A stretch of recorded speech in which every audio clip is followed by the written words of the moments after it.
The ink was never supposed to move.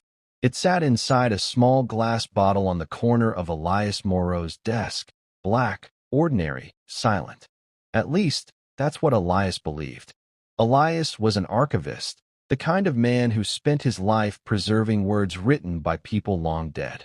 He worked late nights in the city's oldest library, cataloging forgotten journals, unfinished letters, and books no one had opened in decades.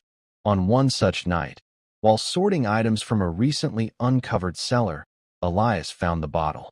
There was no label, no date, just a faint symbol etched into the glass, something circular, almost like an eye.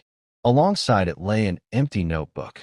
The pages were clean, too clean, as if they had never been touched by human hands.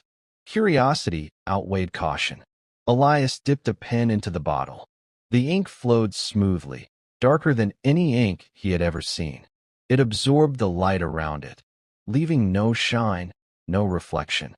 He wrote his name, Elias Moreau. The moment he lifted the pen, the letters shifted. Not smudged, moved. The ink twisted slightly, correcting the curve of the E, sharpening the tail of the S. Elias froze. He told himself it was fatigue. Too many nights. Too little sleep. He closed the notebook and locked it in his desk drawer. The next morning, the notebook was open. Elias stood frozen in the doorway of his office. The pen lay beside the bottle, untouched. Yet the page was no longer empty. A sentence stared back at him. You should not have opened this. His heart hammered. Security footage showed no one entering the room. No drafts. No vibrations. Only Elias had the key. He laughed nervously and closed the notebook again, this time placing a heavy book on top. When he returned after lunch, the book was still there. The notebook was not. He found it on the floor. Another sentence had been added. It is already too late. That night, Elias stayed. He turned off the lights, locked the door, sat across from the notebook, watching. Minutes passed. Then the pen rolled, slowly, toward the page. No hand touched it. The ink tip pressed down. Letters formed, one by one. I was waiting, Elias whispered. Waiting for what? The pen moved again. For someone who reads.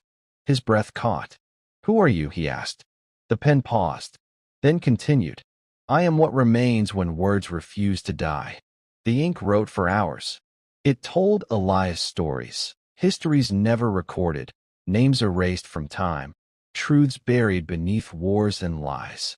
Cities that vanished overnight, kings who ruled for days and were forgotten forever.